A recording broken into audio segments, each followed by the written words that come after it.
Hello, everybody, and welcome to yet another edition of the Anthony Peake in Conversation. Really looking forward to today's discussion. Unfortunately, Sarah won't be joining us today. She has more exciting things to do. But effectively, I'm really looking forward to today's chat because unusually, I have a very impish sense of humor and I see the ridiculous in things. And it's really wonderful to be doing an interview today with somebody I suspect who has a very, very similar sense of humor, in that we've just been discussing before we started about some of the events that have taken place in our guest, Christian Jensen Romer's life over the weekend up in the part of the world I come from, the northwest of England. And I will say a little bit about Christian now, but what we're going to go straight into is Christian's anecdotes and stories about what happened this weekend. But he's known as CJ, born as Christian Jensen Romer. He's naturally skeptical, and he came to doubt his doubts about witnessing an apparition at Thetford Priory in 1987. He has appeared in The Big Breakfast, The Y-Files, Ghost Adventures, and many more paranormal TV shows, including stints working for Most Haunted Live, Haunted History, and Ghost Hunters.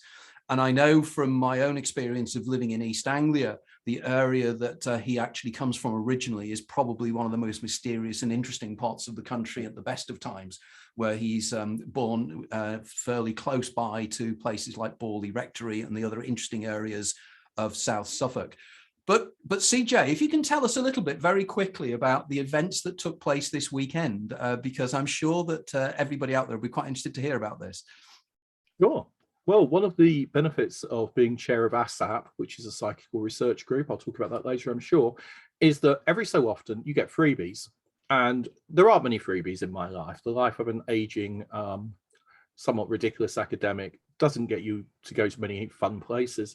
So when a friend called Anna just turned around and said, "Would you like to go to a weird weekend?" Well, my first thought was, why ever not? My second thought was, what's a weird weekend? And all I could recall was that the Centre for Fortean Zoology, who are cryptozoologists, used to do an event called something like that in the south of England. But this was Weird Weekend North. So after a ridiculous series of adventures on trains, I made my way up close to Warrington, between Warrington and Manchester, to this little village, which if you look at it on the map, and I find it hard to remember the name, it has 3 separate names marked on the map. The one I remember is Rixton cum Glazely. I think it's Rixton cum Glazely. But it's also got 2 other names. And when I went to the village shop, and I asked the lady at the village shop, well, what do you call it? She came up with a 4th name and said, well, it just depends where you live in the village and how posh you are, which I thought was quite interesting. Anyway, so I asked what the parish council was called, and she said, oh, you know, they're not even local, they're some distance away. And I began to remember the infamous parish council meeting that went viral on Zoom last year from that part of the world.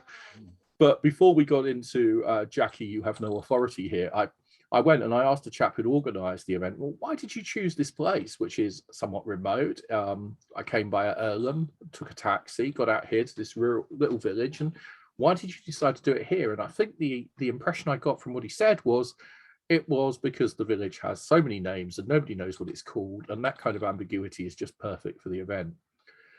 Well, I can't describe all that happened, because I think some of it is ineffable. Noetic, Gnostic, beyond human expression in words, but it was certainly a weird weekend. And the first thing that happened was I went upstairs, and as I went to try and go into my hotel room, which was the Black Swan, they gave me the keys. I went upstairs and I thought I was a real idiot because I kept trying to open the door. And as I was trying to open the door, it became very clear that something had gone horribly wrong with the lock. The handle was just floppy and was going up and down in my hand.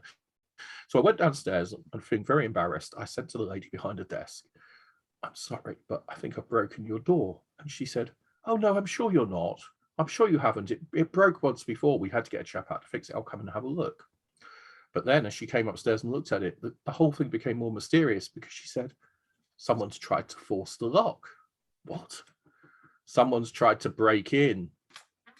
Really? They've used pliers or bolt cutters or something. What? Look at the damage on the barrel. It looks like they've tried to pull it out. And she said, why would anyone want to break into your hotel room? And looked at me suspiciously. And I thought, I've only just arrived. So I said, why would anyone try and break into an empty hotel room? Maybe they wanted to steal the little coffee sachets. And Anyway, they moved me up to the honeymoon suite upstairs, the room at the back. They wouldn't provide me with a bride, unfortunately, which probably came as a relief to my wife. Maybe not, maybe the opposite. And the lady said, it's haunted, you know. So I thought, okay, I can cope with that. I've spent, 30 years of my life studying apparitions. The chance to actually see one, fantastic. But I thought I saw, as I went in, I thought I saw someone standing by the bathroom door. And I thought, trick of the light, shadow, edge of vision thing. Clearly not an apparition. Hallucination, nothing to worry about. Made my way downstairs. The course of the evening that followed was indescribably weird and fun, but I'm not going to go into that because, but essentially they told me about the lard eating competition, which is where 2 or 3 of the delegates gather together with packs of lard bought from a supermarket and attempt to consume as much lard as possible. And knives and forks and plates are, of course, provided.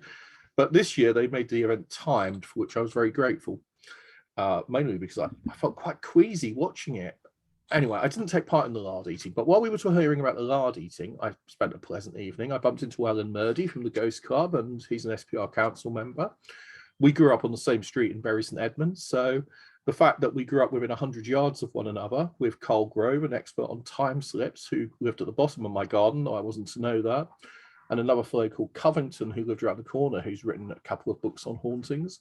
Within 100 yards, there were 4 of us, none of whom knew each other while we were growing up in the same area and going to school together. And I find that even though we all had mutual friends and we all, have not ex-girlfriends, but, friends who we played board games with or went drinking with in common, it's just very strange that 4 people who decided to study apparitions throughout their lives all grew up within such a very, very, very small and not particularly glamorous area of Bury St Edmunds. Anyway, back to the ghost. I went up to bed. It was about 3 o'clock. I got into bed and I was just laying there. I'd been reading a book on Custer's Last Stand, so I don't think there was any chance at all that I was thinking of apparitions at that point. Turned the light out. Thought, I've got to be up for breakfast. I paid for breakfast. I may as well enjoy breakfast. Fell asleep. Suddenly,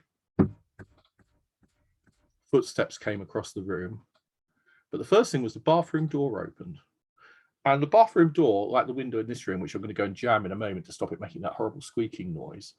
I'll explain what that's about in a moment. But it makes a loud creaking noise, the bathroom door. So I thought, it's got to be the bathroom door. The footsteps are coming towards the bed.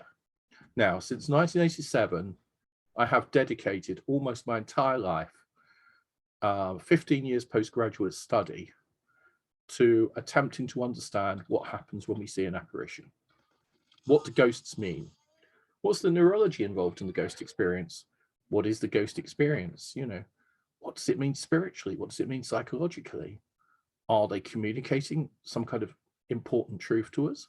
Do apparitions appear to tell us something we need to know in our lives? Some psychological change? Some spiritual change? So obviously, as the footsteps approached the bed, I did exactly what you would expect from a man of science. I pulled the covers over my head, grabbed a pillow and said, can you just go away? I need to get up for breakfast. I've paid for breakfast and I really want that breakfast. And the footsteps stopped. And I can imagine that if there was an apparition, it stood there quizzically regarding me for a moment, wondering, maybe it was rattling its chains, but I didn't hear them. Presumably it had used, decent quality lubricants. But maybe it used lard. But if it was actually standing there regarding me, it must very much jumping in there when you were saying it might have been something to do with lard. I'm reminded of that line in A Christmas Carol where Scrooge turns around and says that Marley's ghost would possibly been caused by some bad piece of food he'd had the night before. And I thought maybe it was lard simulated. It was stimulated by lard, I think. I didn't have any lard, but I think what it might have been trying to say was, the quote from A Christmas Carol is, a piece of undigested beef. I figure there is more of gravy than the grave about you. And that is actually the Enlightenment idea, that there is a simple digestive or possibly related, but hallucinatory cause for all these spiritual things. It's so wonderfully enlightenment, that line. Is it 1840, 1830? Quite early on, wasn't it? Because when he was writing for that magazine that he wrote a lot of articles for, I think. Yeah. Artwork. Was it London Life or something? I think I can't remember. It's difficult because he went through so many. Because you've got all the year round, London Life, sketches. What was it called? The other one, sketches. One of my ancestors actually edited one that he wrote for, which I was quite shocked to discover.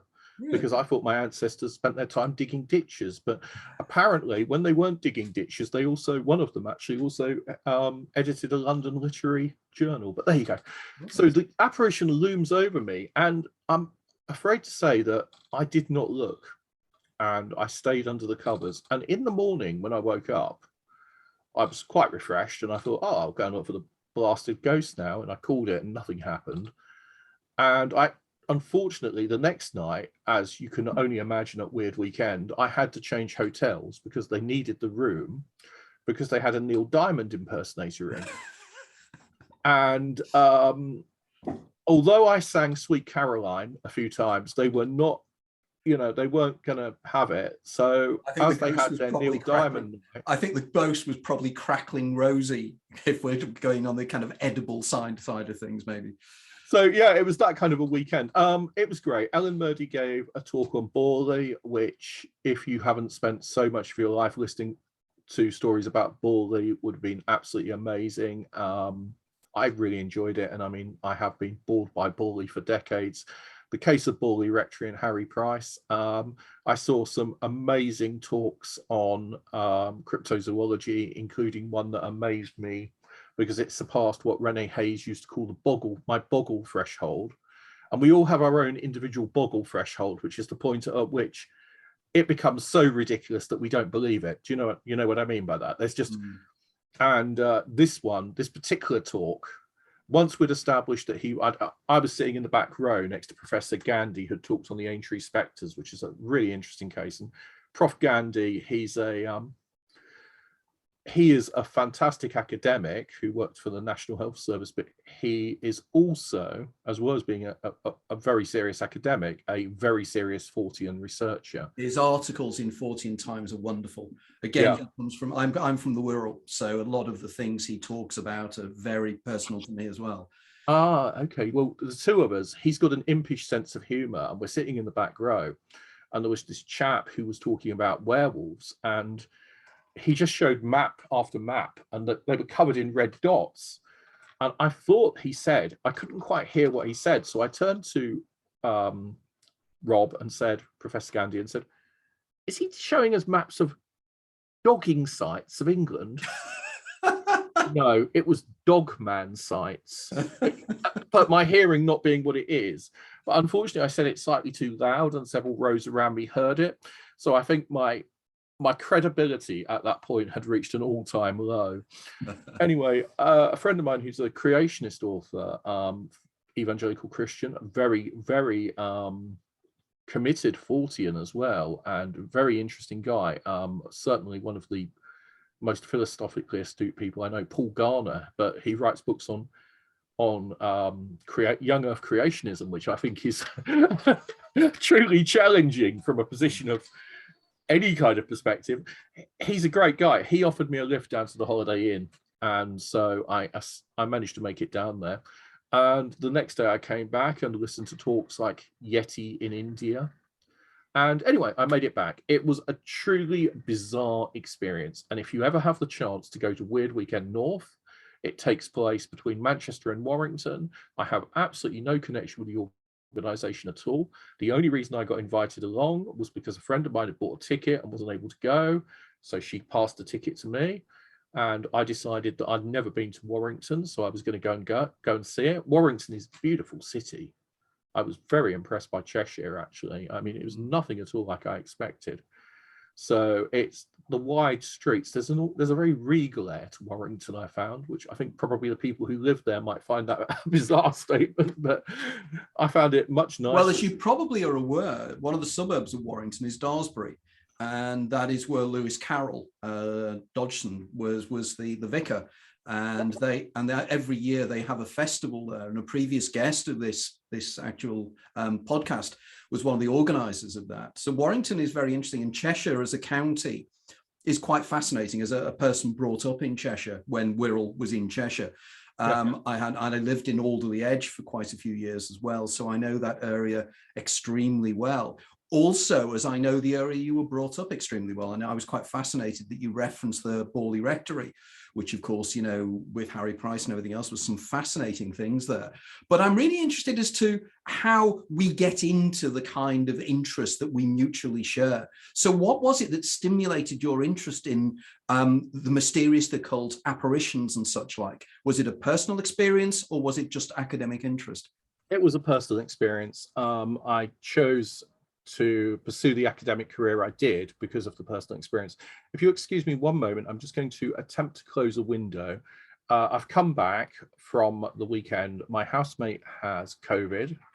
My ex-wife, this is, who I share a house with, because obviously you do that, don't you? You know, it's only been 16 years.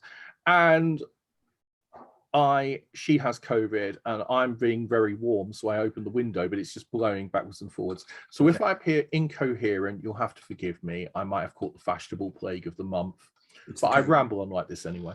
I'm just going to shut the window and then I will tell the story. 1 second. Okay. Right, so 1987, I was a young man, 18 years old, living in Bury St Edmunds. I grew up between Bury St Edmunds. We seem to have lost your image. Oh, my apologies. That was me shutting the. Okay. It's a very, very fetching trilby, by the way. But on the ridiculous hat I'm wearing. It's to stop my hair, which shines in the light from above my head and causes a weird halo effect at certain times of day, which when you run a weekly podcast, as I do, or a weekly broadcast, we have speakers for ASSAP every Thursday evening at 7 p.m. People complained about my ludicrous hairstyle and my bald head reflecting the light. So I found a hat that had belonged to my father and his father, who was a Danish fisherman, as you may have guessed, and started to wear it. And unfortunately, the cat is not actually cobwebs. I haven't come straight from the grave. My cat had been asleep on it. Right, before we get into the... They're very Tom Paxton, I may say. Before we get into the actual academic stuff, let's tell the story then, because it's a good one. 87, I was a member of the Mid Anglia Wargamers Club, and we were doing a charity fundraiser for the British Heart Foundation with little micro tanks, 1/300 scale wargaming models, at a St John ambulance building in Thetford, Norfolk. And Thetford is an ancient town. It's a former capital of East Anglia, capital of England in the Anglo-Saxon period. It's a fairly beautiful place. They used it as Warrington-on-Sea for Dad's army. So a lot of the buildings there. But in the 1960s, a lot of people from London were relocated in what was called the Overspill. And they were moved en masse to new housing estates. And that was actually what saved the town, because I think the town had a population of about 5,000 to 10,000 at that point, and it had been declining for centuries. So when they built all these, in the 1950s and 60s, they built new housing estates all the way around the town. And they demolished large parts of the medieval centre. And there's kind of 60s shopping arcades, and it's very modernist, and people hate it, and a lot of people don't like it, but it's certainly not the kind of place that makes you think of apparitions. So anyway, I'm from Bury St Edmunds. We've got a ruined abbey in the middle of it where M.R. James carried out excavations in 1902 and found the remains of the dead abbots, where we have a number of very famous haunting stories. And Bury St Edmunds is a medieval town, which might predispose you to expect apparitions. But on a sunny afternoon, August the 8th, 1987, it was a hot day. It was mid-afternoon to not even early evening, mid-afternoon, and we had been playing war games. So there was nothing at all that caused the five of us to think about spooks. I didn't even believe in spooks. As I said at the time, only mad people see ghosts, meaning my parents, because they used to tell ghost stories. And the one thing I was absolutely certain of at the time was that my mother and father were completely barking. as I think most teenagers feel about their parents. We left the ambulance building where we'd had the event and set off for the drive home to Bury, which is about 14 miles, I believe. And we were in a Fiat 124. Pointless details, but it just shows you how well I can remember the day.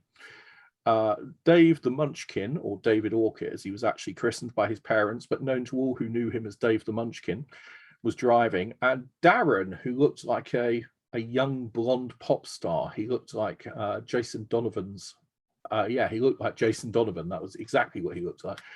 He suddenly said, "I need the loo." Well, they just locked up the building. It's 14 miles home.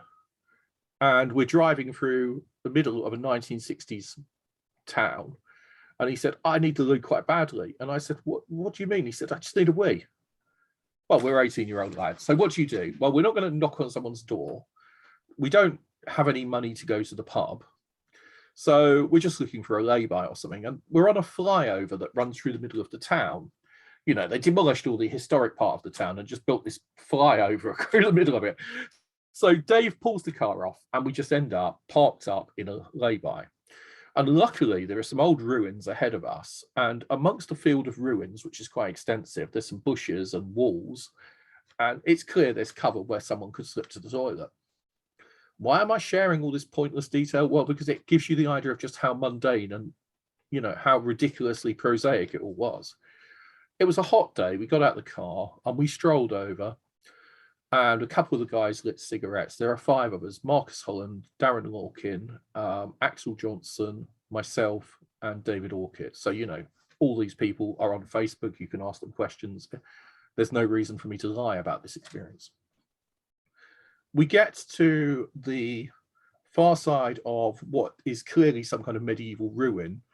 And there's a sign that says Thetford Priory. And we turn over and there's one building that is actually pretty much intact. Now, beyond it, there's a modern housing estate where my brother lived at the time, actually. I didn't realize that, but yeah, I knew my brother lived on the estate, but I didn't realize that's where exactly we were. And, you know, it's not terribly romantic ruin. It's just old battered flint walls. But the thing that struck us was it was remarkably quiet. There were no children playing. There were no families picnicking. There were no bottles in those days, no discarded cigarette butts, no drug paraphernalia, none of the things you might expect to find in the middle of a slightly run-down East Anglian town, where, you know, it was the ideal place for teenagers to go and make out. There's even a big stone altar. You know, if you wanted to be a B-movie Satanist or film a B-movie Satanist film, as sixth formers tend to, it would have been where you would go, I would have thought, but no one was there. So we walked over and Darren slipped down and there was a gate behind us with some stairs that went down to a pond. And the pond is no longer there. It's been filled in, probably because it was quite deep and dank and dangerous.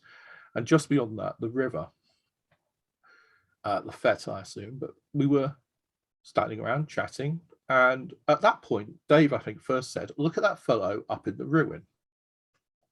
The only intact building is in front of us. There's a house with a large arch and a little arch, and through the little arch there's a staircase that goes up to the second floor. And if you look up the staircase at the top, there are 2 windows, and there's a guy standing there wearing what I first think is a black sheet over his head, but as I look, I think it's a monk's cowl. So it's clearly someone dressed up as a monk. Now, this is 87, reenactment, LARPers, all of the things I would immediately think of now don't cross my mind at all. My first thought is it has to be someone pretending to be a ghost. And while none of the others were particularly interested, when Darren came back up, he said, "Oh yeah, it's a guy pretending to be a ghost." And at this point, the figure comes down the staircase slowly, not very fast at all.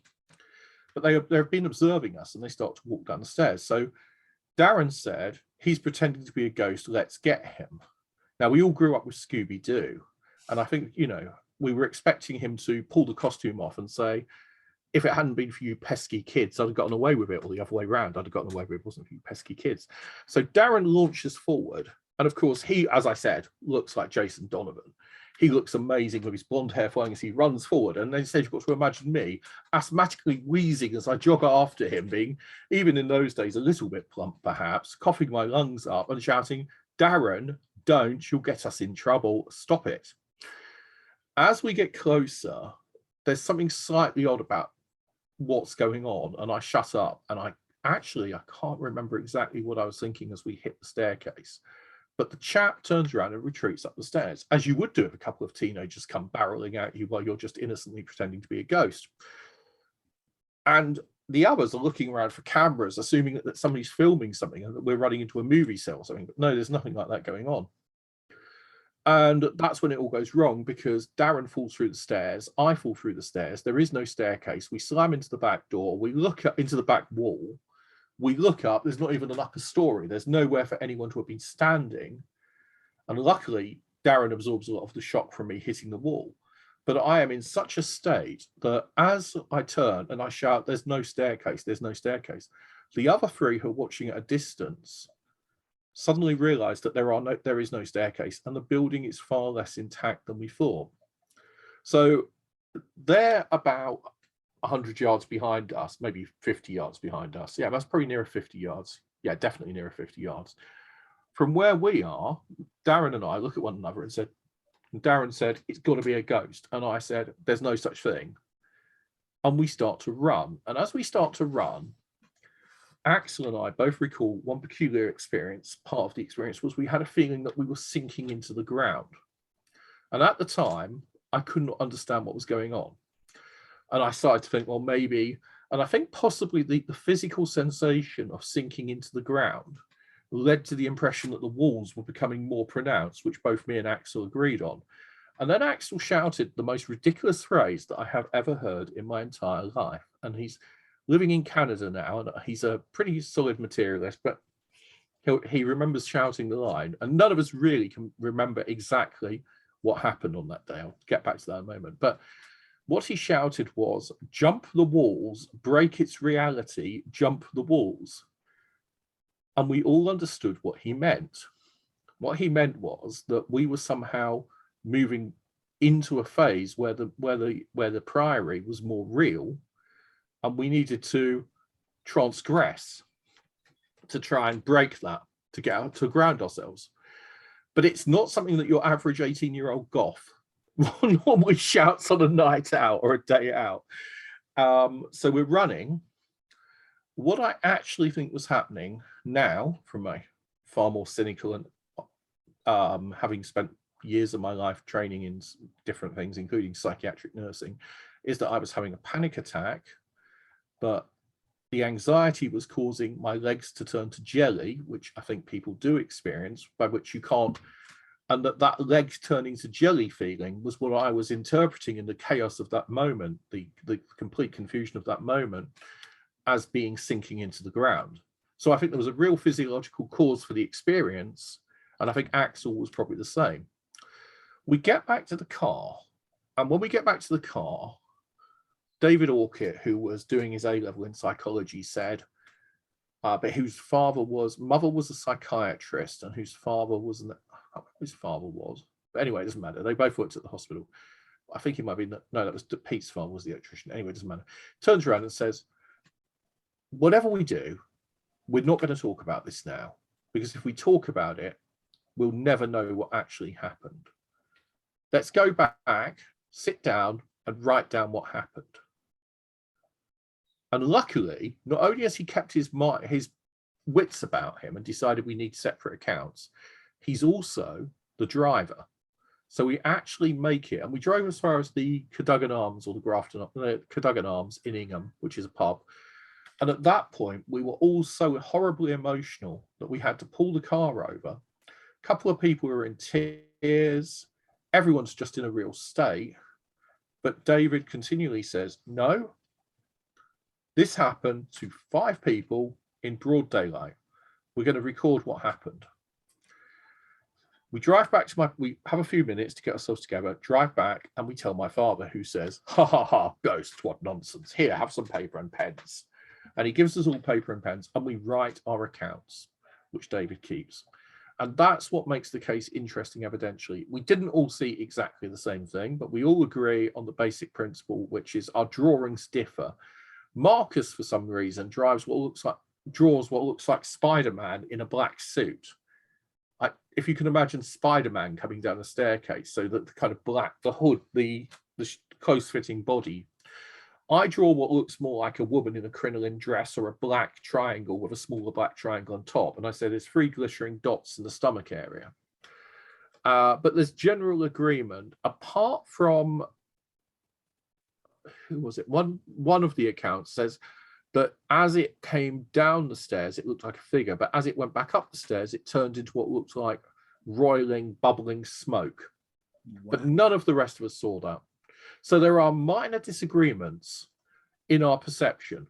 We all agree the sequence of events. We all agree there's some kind of dark figure that comes down the stairs. We all agree that the stairs were absolutely solid until the moment Darren falls through them and I fall through them after him not realizing, because I tried to go up them.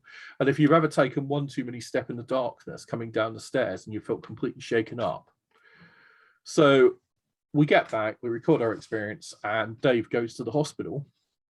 And although there is no clinical diagnosis of shock, as far as I'm aware, he's treated for, whatever.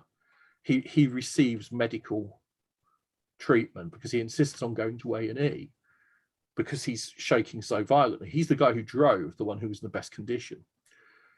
And I told my parents, and my parents said, it's a ghost. And I said, it's not a ghost. There's no such thing as ghosts. And 5 people saw it. It can't be a ghost because it can't be a hallucination because 5 people saw it. And we have this discussion, and we had no context. We had no understanding of what was going on. We really didn't know what it was, and we had no way to process it. And we immediately told our families, but we didn't. We talked about it to our friends. We talked about it to our school friends a bit. And oddly enough, everyone just went, yeah, it was a ghost, and shook and didn't think much of it. But the weird thing about the experience from my perspective, and in fact from the perspective of the others, I think, is that I've interviewed hundreds, possibly thousands of people who've seen, in fact must be by now well over 1,000 people who've had apparitional experiences. And the majority of them do not respond emotionally in the kind of way we did. There's very rarely fear. There's very rarely a strong emotional effect. Most people who see an apparition, it's just a very matter-of-fact experience that they are interested in or confused by. But in our case, we responded by running away. And not by fear. We weren't worried that the apparition would come after us. We weren't worried that it was going to harm us. But in a kind of massively emotional way. It was a shared experience that was massively emotional. And after that point, everything became increasingly weird in my life. And I started to seek out knowledge about this kind of stuff. And eventually I went to university. I was going to go and do Anglo-Saxon history. I changed to doing religion with history because I thought that was probably the best mix I could do, from which I studied psychology, went off to train as a psychiatric nurse, studied cultural studies to try and understand if that gave us any, did philosophy, wrote my dissertation on psychedelic drugs and mysticism, even though I wasn't doing any psychedelic drugs. I thought that looking at the psychedelic experience and the mystical experience might give me some understanding as to what was going on. Joined the Society for Psychical Research and became very interested in consciousness and philosophical questions of how we know what is true. But I think it affected us all in our own strange ways. And years later, we made a documentary about it where we do a reconstruction. And there's a bit right at the beginning where we're walking along like some kind of, we're all wearing long coats and we look like we're in a Western movie. And you see us jump over the wall. And what you don't realize is that as we jump over that wall, the crotch of my jeans ripped entirely and the arse fell out. And my underpants were so clearly visible that I had to take my girlfriend of the time's denim jacket and tie it around my waist. And I filmed the entirety of the rest of the documentary with a huge hole in my trousers.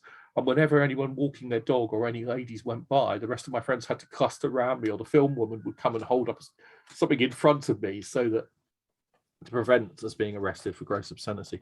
So there's the absurd side. And so, yeah, and that was what led me eventually to just decide to dedicate my time to understanding the problem of what is an apparition. And it eventually led me to become chair of ASSAP via a very circuitous route. But yeah, I've talked for ages. Sorry about that. It's fascinating. It's very, very intriguing, that, isn't it? The idea that the fear was generated possibly because you were dealing with something so bizarre. It was actually questioning your understanding of what reality was. And this sudden challenge that there's this very prosaic day, and suddenly the bizarre just broke through into this reality. Now, one of the things that I'm very intrigued in, and there are friends of mine that are doing research on this as well. Now, we'll come back to that. I think we'll put that to the side for the moment. I'd just like to now discuss a little bit about how ASSAP was set up, your involvement with that as well, and such like, because I know there'll be quite a few people watching this who will be watching it now live or subsequently who might be interested, like myself, because I've recently joined ASSAP. I'm very intrigued at your work. But how did it all start? Because I know there were quite a few famous people involved in the setting up of this. People like Bob Rickard and Michael Bentine. He's probably the most famous. Who's that? Michael Bentine. Oh, right. It's that organization. Right. Okay. Yeah, Michael Bentine from The Goon Show, Bentine, Harry Seacombe, and all the others. Okay. So you want me to just describe briefly how the organization came about? Yeah, and your involvement with it. Okay. Well, my involvement starts way later. So, I mean, I'm the worst person in the world to talk about this, because there are people who have been members since 1981 when it was founded. And in 1981, when it was founded, I was playing with Lego. So let's start. The real story begins in 1882 when the Society for Psychical Research was set up. And I mean, we all know the SPR, established in 1882, www.spr.ac.uk. And they set about seriously and scientifically examining the whole problem of the paranormal, as we would call it today, though that term is much, much later. And while they are conducting their early experiments, there's a falling out within the organization between the spiritualist faction, who went off to found what became the London Spiritualist Alliance, and the more reductionist scientific faction, who were spending their time debunking mediums and attempting to create a model that would explain, a scientific model that would explain what we call the paranormal within terms of orthodox science and unknown human powers. Rather than invoking spiritual forces, there was a strong emphasis on unknown human abilities, one of which, thought transference, they actually coined a word for: telepathy. Frederick Myers said thought transference is a bit of a ponderous term, telepathy, far feeling. And that's the beginning of the whole, what becomes the ESP and the psi hypothesis. So you've got these two organizations that break off in 1888, 6 years in. And to this day, if you set up a psychic research group, within a few years, there will be a schism between those who are following a more spiritual path and those who are following another path, or there'll be a schism caused by a clash of personalities. It's almost, there's a joke about poetry societies, that if you found a poetry society in a town, within a year, there'll be 10 poetry societies in the town, all of whom hate one another. It's not possibly that as bad as that, but it's very similar. Psychical research groups. There's a wonderful book from the late 80s, I think it was, or possibly the 90s. Yeah, it was 1980s, called Rock Family Trees. And all it does is it traces how members of rock bands split off and form other rock bands. And so they all can relate to. Well, that's pretty much what we're talking about here. So the SPR splits in half, even though the SPR today would say, no, it wasn't that important. But several hundred members leave and form the London Spiritualist Alliance. And then the SPR has its own culture. And this is something that people find hard to understand. Scientific organizations, institutes, universities, departments even, always have a culture. And that culture is about the practitioners and about the way they work and about their ideas, but the culture stands independent of the science. So the Society for Psychical Research changes its culture over the years.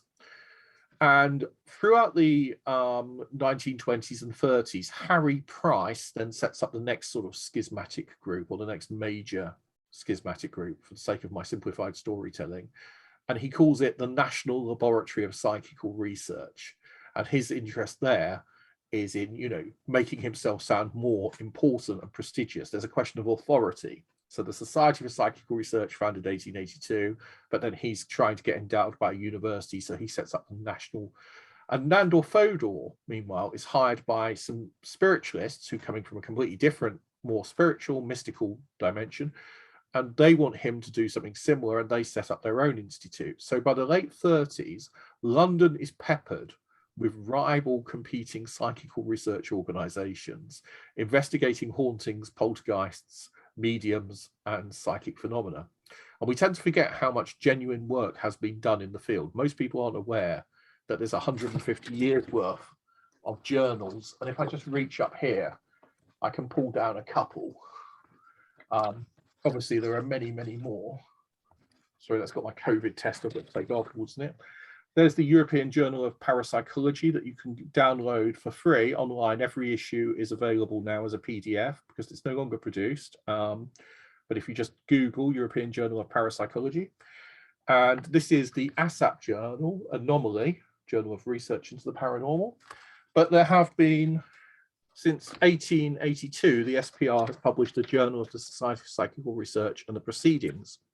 So there is a large academic literature that's built up, and there's been a large number of very serious books on the paranormal, as you know, but maybe not everyone listening does.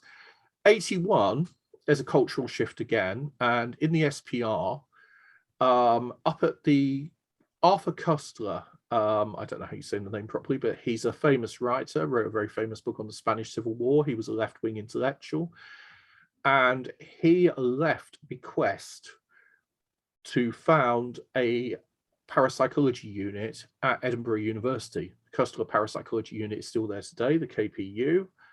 And Bob Morris comes over in 1981, and they start to do serious American-style parapsychology. And it's very different to English psychical research in that it's numerate, it's heavily data-driven, it's heavily experimentally driven. It's all about using the methodology of science.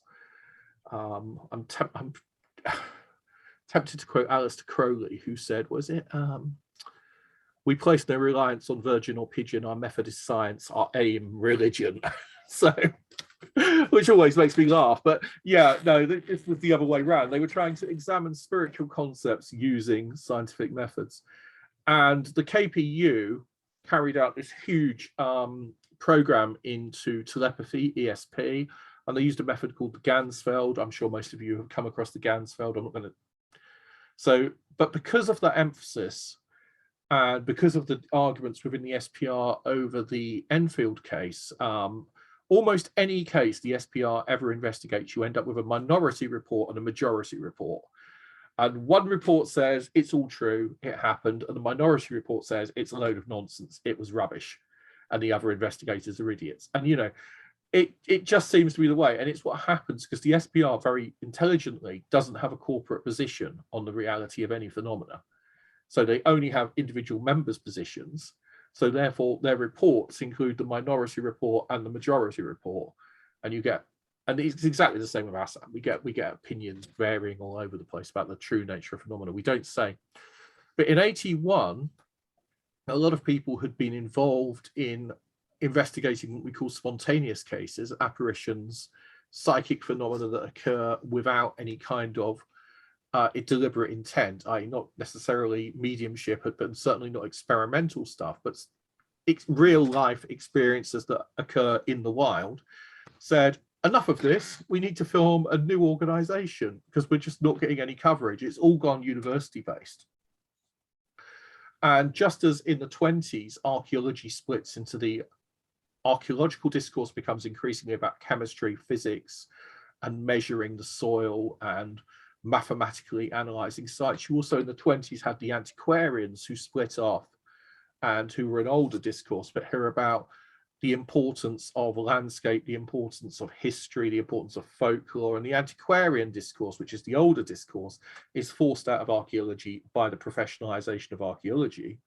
So the psychical researchers were forced out of parapsychology by the mathematical basis, the laboratory form base, the fact that, you know, even talking about ghosts suddenly in parapsychology rendered you highly suspect. And certainly talking about mystical experiences, unless they were the kind of mystical experiences which are susceptible to being recorded on an ECG, and you can write a paper on hippocampal kindling and theta resonance, or, you know, alpha wave development in the second part of. So that kind of motion away from that kind of hard science approach to a more investigative approach led to the foundation of ASSAP. I think that's a polite way of saying it. The impolite way is to say there was probably a huge dust up between different people within the organization, as happens in any organization, and a bunch of them quit and founded their own group. ASSAP was founded in '81. It was more open to local groups. It was less London based. It was less university dominated. It was originally wilder and fluffier in its approach, in that they accepted a variety of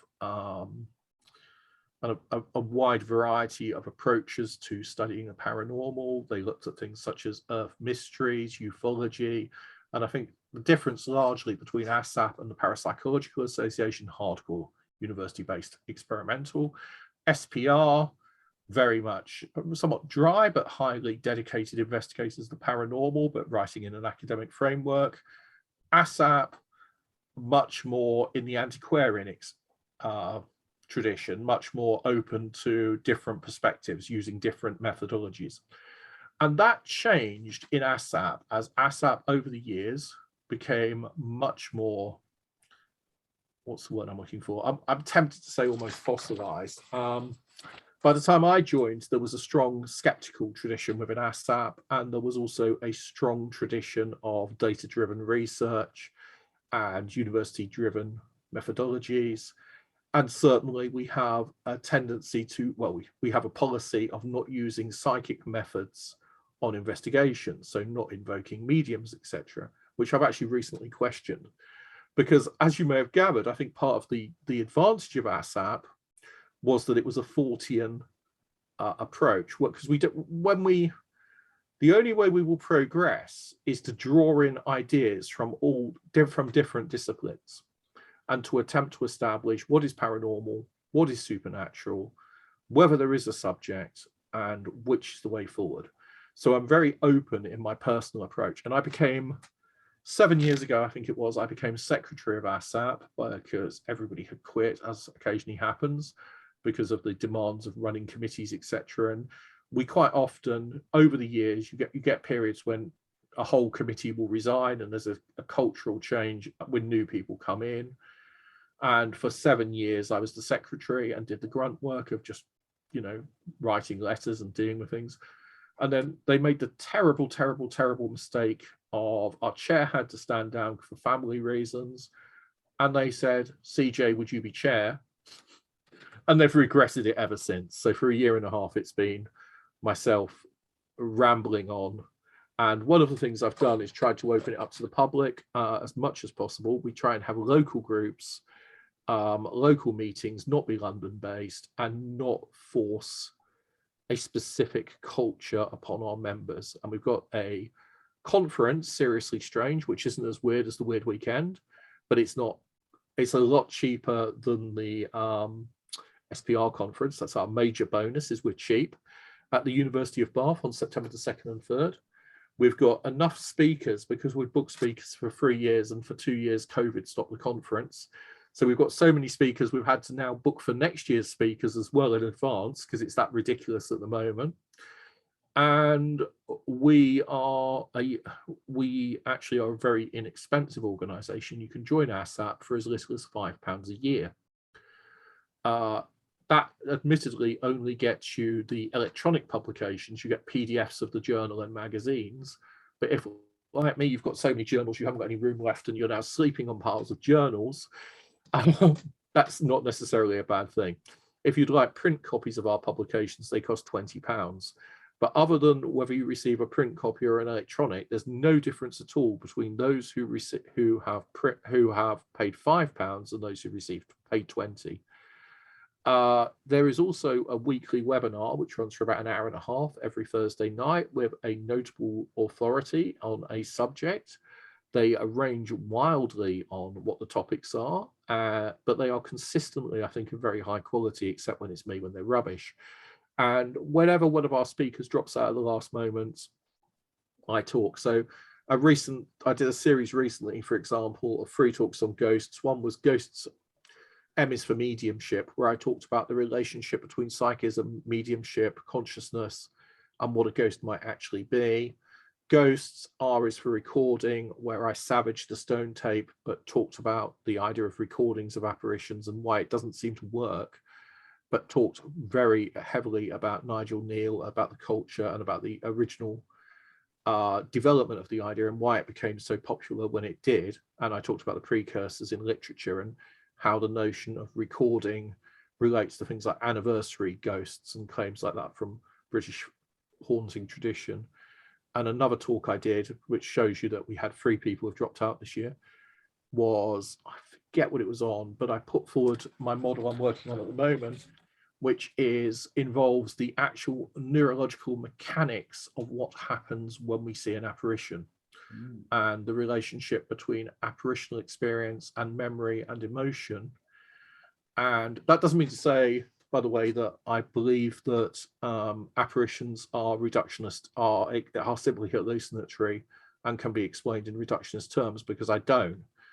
But I believe that the parts of the brain involved in the experience can be modeled in the same way as the parts of the brain that are involved in falling in love, or the parts of the brain that are involved in eating ice cream, or the parts of the brain that are involved in experiencing the presence of the divine or religious experience.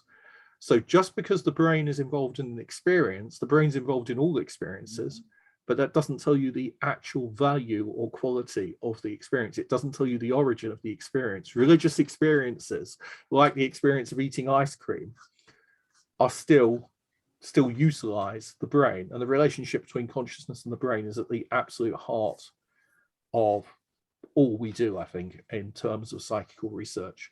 So incredibly dull talks delivered by me, really good talks delivered by other people, but if you're only paying £5 to join, it's 10p a week. And I don't think you get much for 10 pence a week in this world. And in terms of academic organizations, membership at 10 pence a week, I think, is quite a bargain. You can join if you're interested at www.assap.ac.uk, and half the members call it ASSAP and half call it ASAP, and you'll find that that's been the case since 1981. I call it ASSAP because I think I'm a bit of a donkey, but you will find that there is no agreement whatsoever. And our first chair was our first president was Michael Benteen. We give out the Benteen Award for psychical research every year for the best investigation in any field. If anyone's got something they'd like to share with us, we publish a magazine called Seriously Strange, which used to be called The News, but it's changed, probably to stop it being confused with the early Fortean Times. And we have a journal, which is a peer-reviewed journal, but which is peer-reviewed, but nonetheless open to speculative, well-informed, intelligent submissions on any related field. And I'm in the unfortunate position often of being editor. I often have too much good material to decide between, but we only produce one journal a year, so it is a slow process. But if you're interested, drop us a line. So www.assap.ac.uk, from 10 pence a week, £5 a year, to £20 if you want to push the boat out. You're all welcome, just anytime. Well, sorry about that. One of the things I spoke at the one you did, I think it was about 4 years ago in Reading. Yes, that was a disaster, wasn't it? We ended up in a pokey little hotel. In a hotel, I mean, yes. It wasn't that your speech was a disaster, I hasten to add. There were some very interesting speakers. I didn't organise it.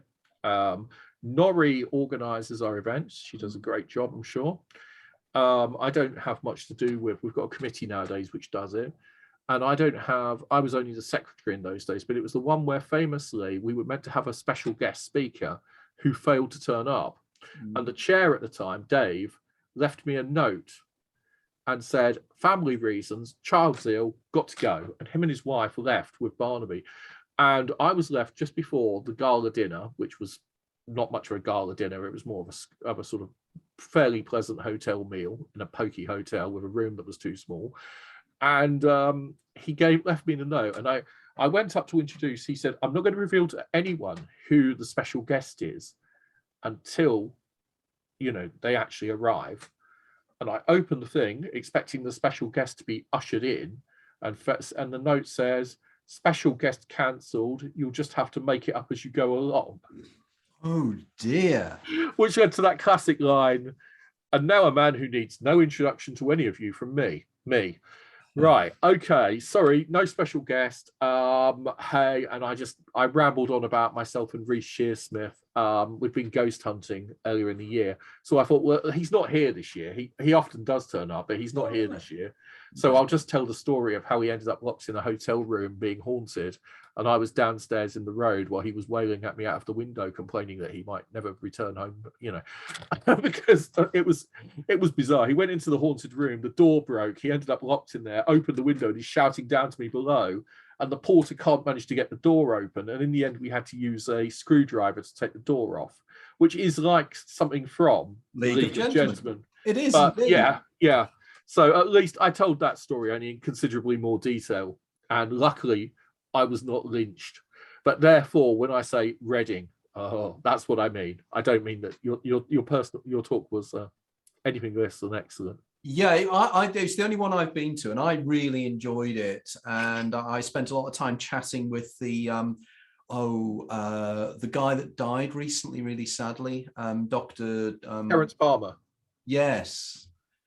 He seemed to believe that spirit possession was responsible for some crimes. I think that was the case. Yeah. I didn't get to talk to him. I probably should say at this point that this is not an opinion held by ASSAP or endorsed by ASSAP, but we do. That's the whole point. Is we have people who have opinions that I would find quite strange. Yeah, but that was the interesting thing about it. And also, I recall you had the editor of Skeptical magazine, The Skeptic, speaking on witchcraft as well. Her name escapes me at the moment, which is unfortunate. They've changed the editor recently, but yeah, Deborah Hyde, yeah, and she did a very, very interesting talk, and I thoroughly enjoyed it. And it's only sad that I can't be speaker at this year's event in Bath, but it's one of those things. But I'm hoping maybe to speak next year, if you guys would allow me to. But one of the things that really interests me, and I know there are people that are involved in my work that are fascinating, because we're working on something we call the egregorial hypothesis, about the relationship between consciousness and entities, and the way in which there is a physiological link here, and probably a quantum physics link with plasma and various other things. And one of the things that's always interested me is and associates of mine, is non-standard ghosts, particularly ghosts, for instance, that are found that are like cartoon characters, or ones that you would not normally expect to be the standard ghost. And I was wondering how you had any experiences of that in your many years of research. Yeah, there is, I'm not going to talk about it in detail because it's not my research. There's a chap called Christian Lander who's been working in that area, I believe. But the person who's working on it at the moment, apparitions of, or entities, psychic entities that appear as something other than human figures, but appear as things like, what was the one we had? Who was it? It was Richard Freeman was talking about an apparition he experienced from the CFZ, the chap who organises the Weird Weekend. They investigated a haunting which took the form of the Count from Sesame Street. Right. Now, the actual ridiculous nature of it doesn't make it any less sinister.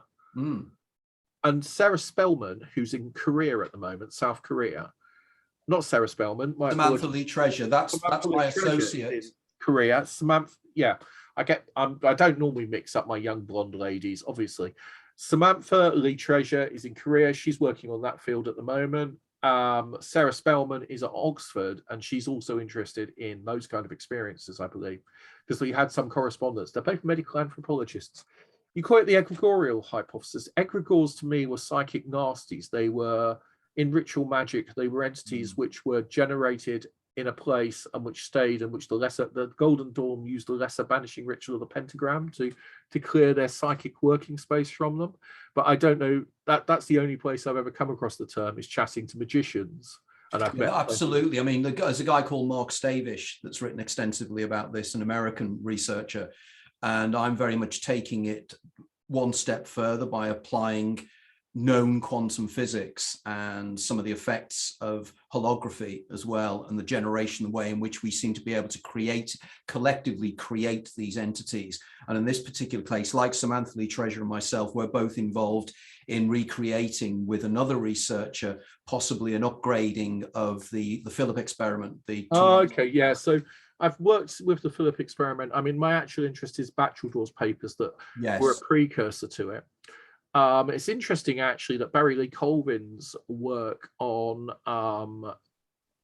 paranormal knocking sounds, paranormal rapping, and not the kind of rapping you get on the West Coast and East Coast, but the actual strange acoustic forms, which I critiqued, but I still, although I wrote some of the early critiques of that doesn't mean to say that I'm actually ruling it out by any means. It was just that I was unable to prove there was anything distinct from certain.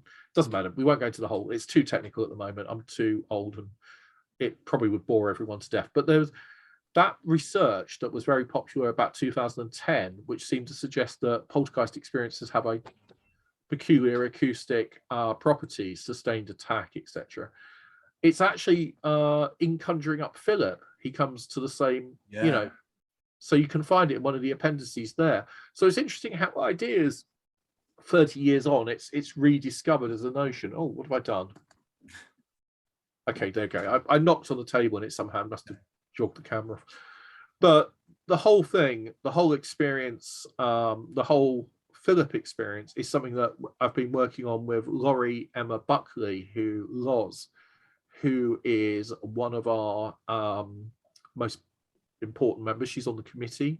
She's currently somewhere in the Caribbean enjoying her 40th birthday holiday, but so she can't talk about this. But she's been doing a lot of work on Philip, and we got hold of a copy of Conjuring Up Philip. We went through it.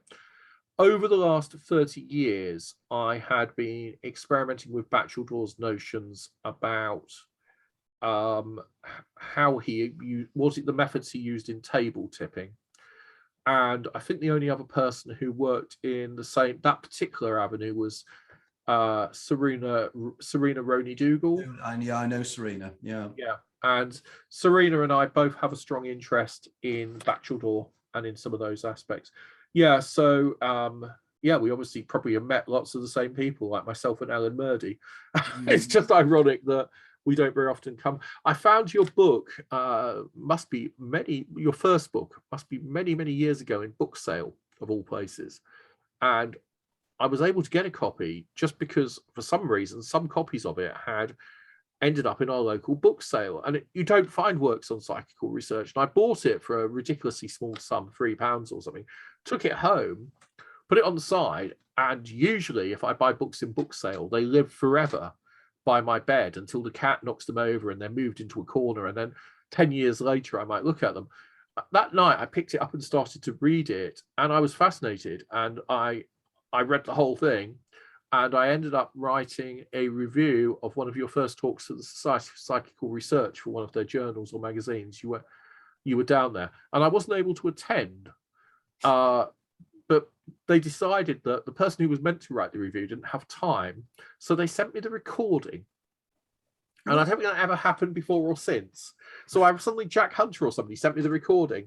So again, I got a CD copy of one of your talks, and I listened to that, which was fascinating. And ever since, I meant to get in touch. And then I bought a number of your books.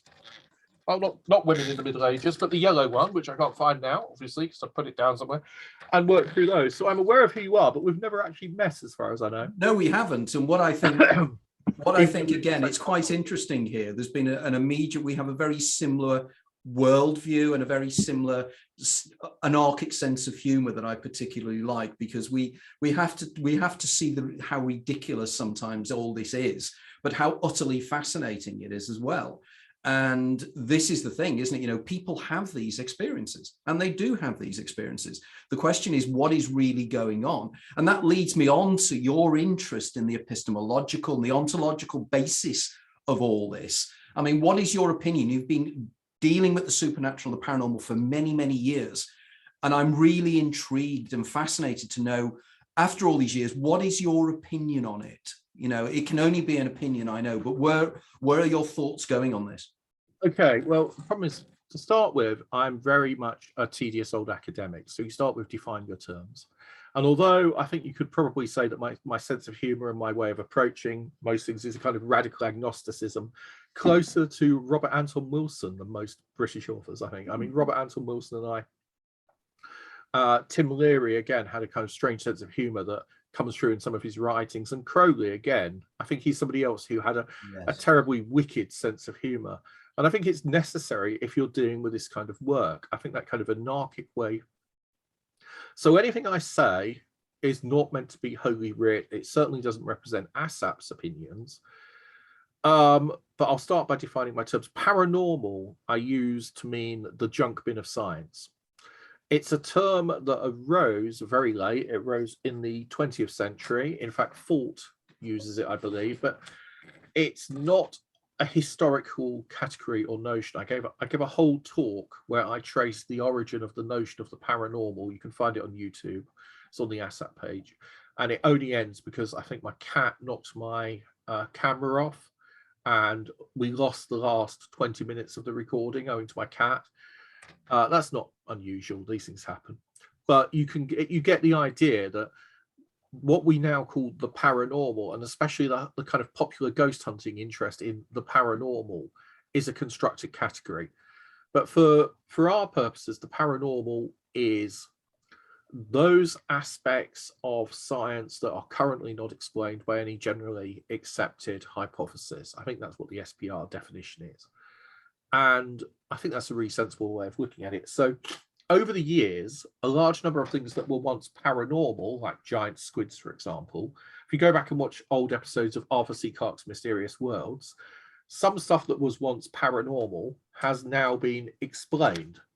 Hypnosis, sorry, I think the old COVID might be getting to me as well. Hypnosis, various issues regarding memory and consciousness have perhaps been explained. I mean, there's actually a caveat there. I'll get to it in a moment. So the purpose of parapsychology is to take anomalous phenomena and hypotheses like telepathy and move them from the junk bin of science, sift through and say, actually, this is scientific, and to explain them. And once something is explained, like the police streaks that were reported by high altitude pilots, once it's explained in terms of atmospheric physics, we can rule out some of the former explanations for them, but it becomes part of mainstream science. So over the decades, since 1882 at least, there has been a massive movement of subjects from paranormal to scientific. But we don't hear that celebrated because, firstly, the paranormalists find their subject shrinking every year as we have less and less unusual and mysterious phenomena to speculate on. And mainstream science, when they incorporate an idea, even if it causes a paradigm change in the process, don't tend to say, oh, well, that used to be regarded as Right, okay, why do I have these? So that's the notion of what parapsychologists are trying to do. They're trying to take all our weird experiences and render them tame and say, actually, it's all down to this brain function or these enzymes or this acoustic phenomena. And the suggestion is that everything will ultimately fit within natural law. Okay. Promissory materialism isn't the technical term, isn't it? Yeah, exactly. And I mean, there is a assumption in science called methodological naturalism, which shouldn't be confused with ontological naturalism, which is essentially atheism. Methodological naturalism just says that you don't postulate supernatural elements that interfere in the natural laws. Hume's problem of induction, you know, are all crows black? Well, if you see 100 crows and they're all black, you can assume that all crows are black, but a single white crow will falsify that. So Hume assumed that natural laws, the laws of science as we have them today, must be inviolate, continual, sustained, and the same everywhere. And that is the principle that underlies science, that you've got a uniform set of laws that only vary within, you know, the parameters allowed by. So under you can have things like phase shifts under high temperatures or low temperatures where the laws of nature actually change. But generally speaking, the laws of nature are entirely, robust. The problem with all of this, though, and this notion that the purpose of parapsychology, or the notion of psychical research, is to move from the supernatural, or from the unexplained to the explained, and to bring it all within the province of science. It will happen to a large extent. We will explain things. And I'm sure that there might be a relationship between consciousness and quantum physics. It's just I'm not a mathematician and I'm not much of a physicist. In fact, I'm not a physicist at all. In fact, I am to physics what I am to, I don't know, romance or being Casanova.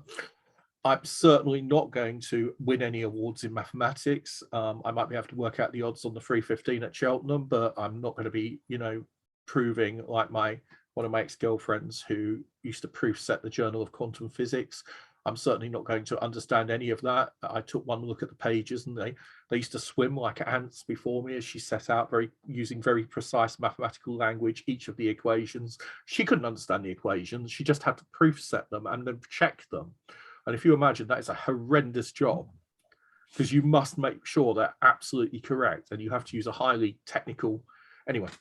So I understand my own ignorance.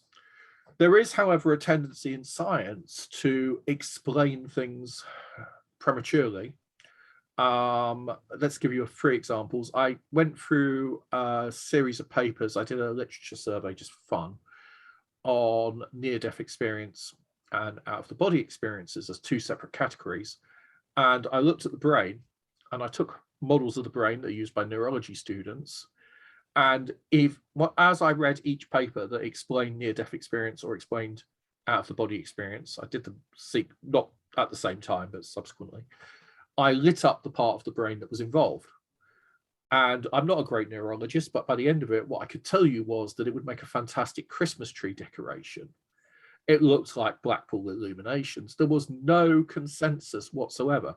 Now, if you've got a robust explanation for a phenomena, admittedly, the brain by its nature, if somebody says this part of the brain, the back part of the brain is responsible for visual processing, yeah, they're telling the truth.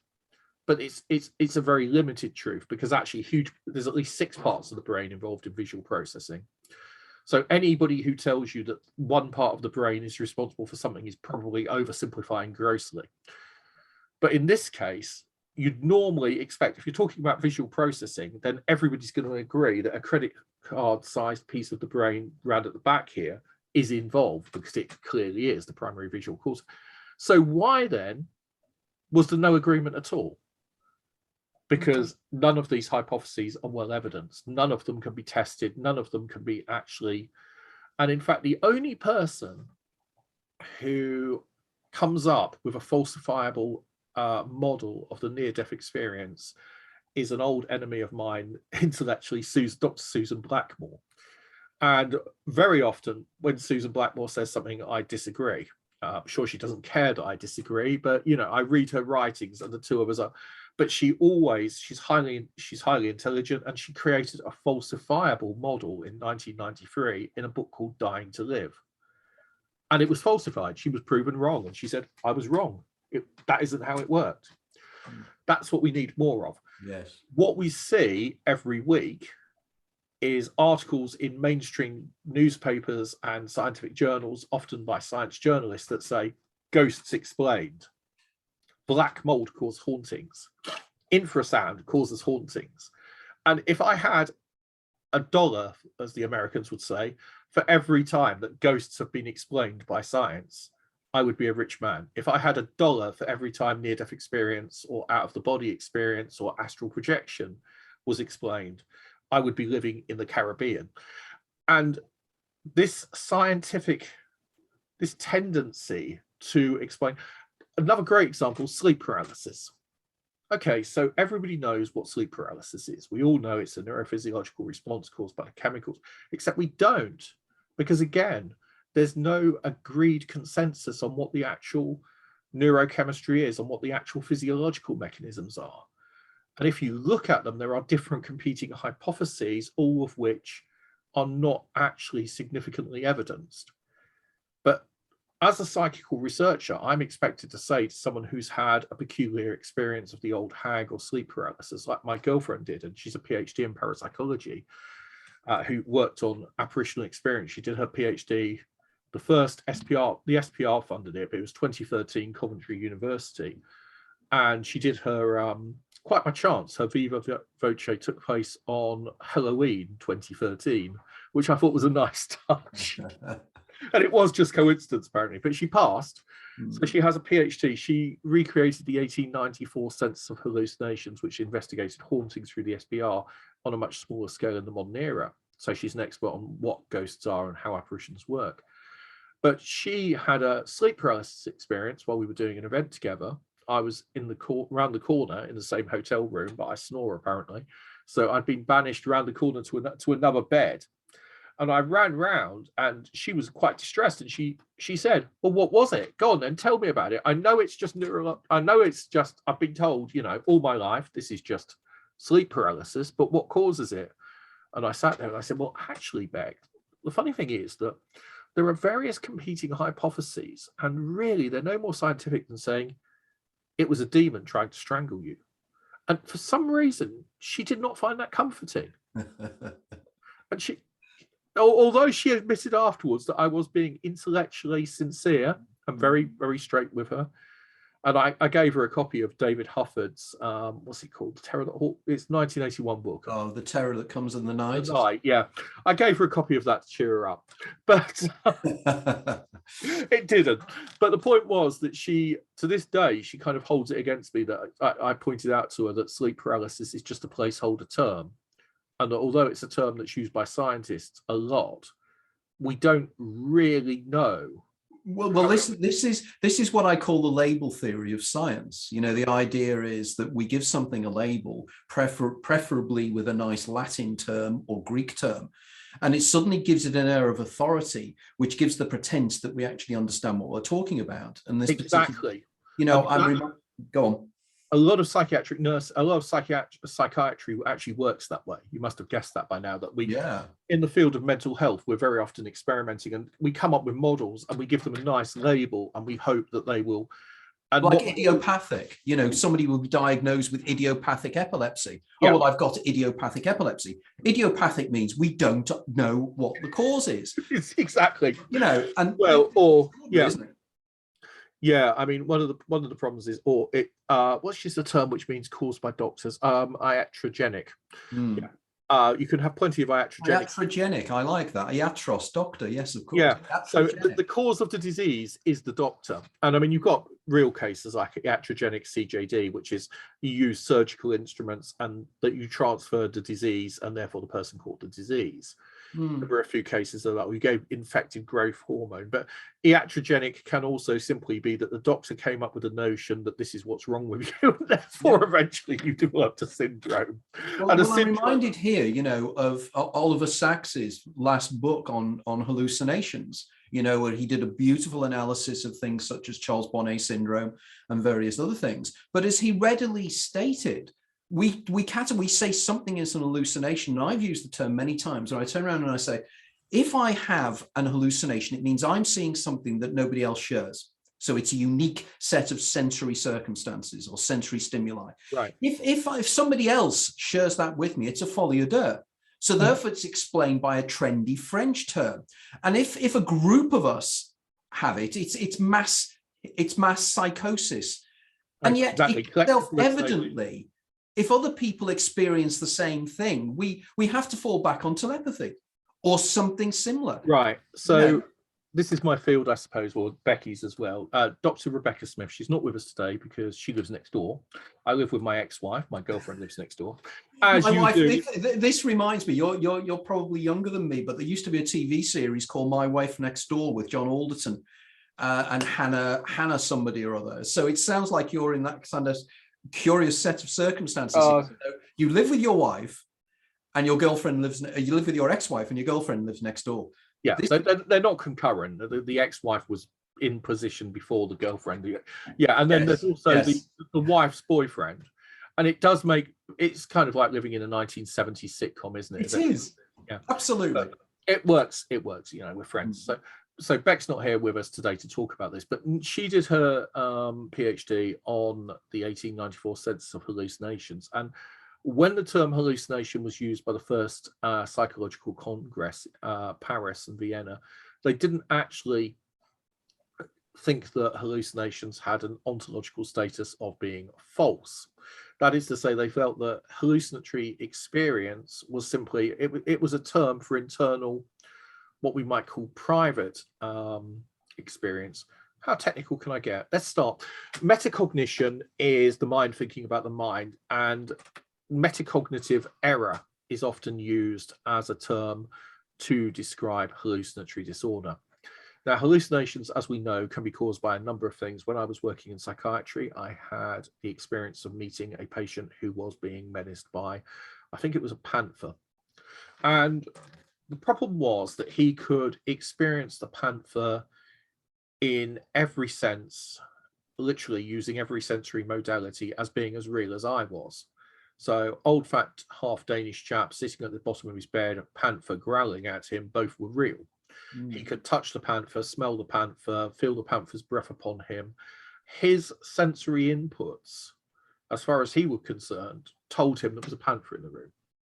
When you see an apparition, in my experience, usually the sensory inputs are as real as if you were actually seeing it with your eyes. So that experience he was having, we decided eventually, I believe that the long-term solution was not to actually give him drugs that prevented him from seeing the panther. It was to persuade him that the panther was friendly. So when the panther appeared, the panther had become a protective and friendly large black cat who he had a relationship with, rather than being debunked, or, it was the only way to actually, because if an illness, if something that's happening in your mind like that is not having any effect on anyone else and it's not causing you harm, then is it actually a disease or an illness? I mean, we're getting very R.D. Lang here, and usually my argument is, if your mind is if you're terrified by something, then you're clearly suffering from an illness. But if the experience is not negative, well, maybe it's not. I don't know. I'm not in a position to make moral judgments or to make medical decisions. I know nothing about that. I left the NHS many years ago, decades ago. But the experience of seeing anything, you see something with your eyes, you receive photons, as I understand it, you're receiving light to your eyes, which send a message to the back of your brain. The TV studio in your brain then creates the visual world around you. And so I don't have a missing blind spot because my eyes fill it in. And I don't notice how many colors there are on the headboard of my bed behind me. I mean, you could say 3 or you could say thousands, depending on how many colors you could perceive. In my case, I don't even notice the fact I'm wearing a horribly lurid cyan t-shirt that's bleaching out because I took my pullover off because I was hot and sweaty because of the COVID, I assume, or whatever it is I've got. You don't notice pointless things like this. I haven't bothered to memorize the number of books on my shelves. All of that information comes in, but my own consciousness then edits it and renders it more acceptable. And we're all used to that phenomenon. If you've ever fallen in love with a girl called Jacqueline, I don't know, it's just the first name came into my head. I don't know why I chose Jacqueline, but there you go, Jacqueline. It's unusual, isn't it? And suddenly, everywhere you go, there are Jackies, and suddenly the word Jacqueline comes up in the newspaper, and suddenly you turn on the radio and there's a song about Jackie. I mean, it was an obscure name, but in reality, if you've ever fallen for someone and you suddenly just noticed the name everywhere. Robert Anton Wilson was very fond of the number 23, and he used the number 23 as a personal. And I happened to notice that throughout my life, the number 23 has been significant. In fact, if you really want, I was born on the 23rd of August, which is 2 to the power of 3, 1969, which is 3 times 23, and so on. I mean, you can just, I was also born at 5:23 because my father was listening to the football results. But he made a note, oh, score draw, Chris born. You know, but no matter what the actual stimulus you're looking for, our brains constantly feed through lots and lots and lots of information. It could be that people who are psychic are better at picking up and perceiving elements that the rest of us don't. Completely forgotten what caused me to go off on this wild rant now, so that's just... But this leads in perfectly, doesn't it, to what are your opinion on mediumship? What is your opinion on mediumship? So, okay, oh yeah, Beck's hypothesis. Oh, Beck recreated the 1894 hallucination study, Sense of Hallucinations by the SPR, with SPR money, and we're forever grateful to it. They've never published it, so maybe ASSAP will, but her PhD. But what her supervisor decided at Coventry was actually she made a really strong case that there was some kind of intelligence behind apparitions, some kind of evidence of life after death. But one of the things she looks at the beginning of her PhD is she looks at apparitions and how collective apparitions might occur. Because the SPR had no problem, as I have no problem, with the notion that I could lay on my bed and I could see an apparition. I could see suddenly Elvis, or Liberace comes into my bedroom. There you go. It's an extraordinarily unlikely thing to happen. I don't own any Liberace albums. I don't think my mother did. I know nothing about him apart from the fact he was an American entertainer. So Liberace, he was quite a distinctive fellow. He comes into my bedroom and says, "Hi, I have a message." It's a hallucination. It's generated by the same parts of my brain that generate dreams. And usually in medicine, we say that hallucination is a metacognitive error. So what's happening is that I am confusing something that is happening within my brain, the part that generates what dreams or allows me to visualize, with an external stimulus. So there is no external Liberace, but he will smell, look, touch, seem as real as if he was an external. So that's what hallucinations are medically, according to most modern models. Dreams, visual imagery in dreams is said to have the function of being a way of sorting your experiences during the day. At least this is probably the primary model at the moment on dream research. I mean, I'm not a neurologist, but my understanding is that the notion is that you use a kind of life review as you're going to sleep, or while you're asleep when you enter REM state, during which you play back scenes from the day, and you might construct them into new meanings or new encodings.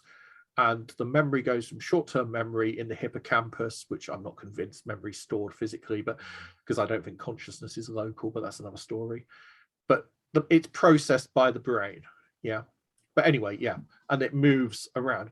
What we do know is in REM sleep, when your eyes are tracking, you appear to be neurologically experiencing visual inputs. So it's the same as if you were actually seeing. The same parts of the brain are actually also being invoked.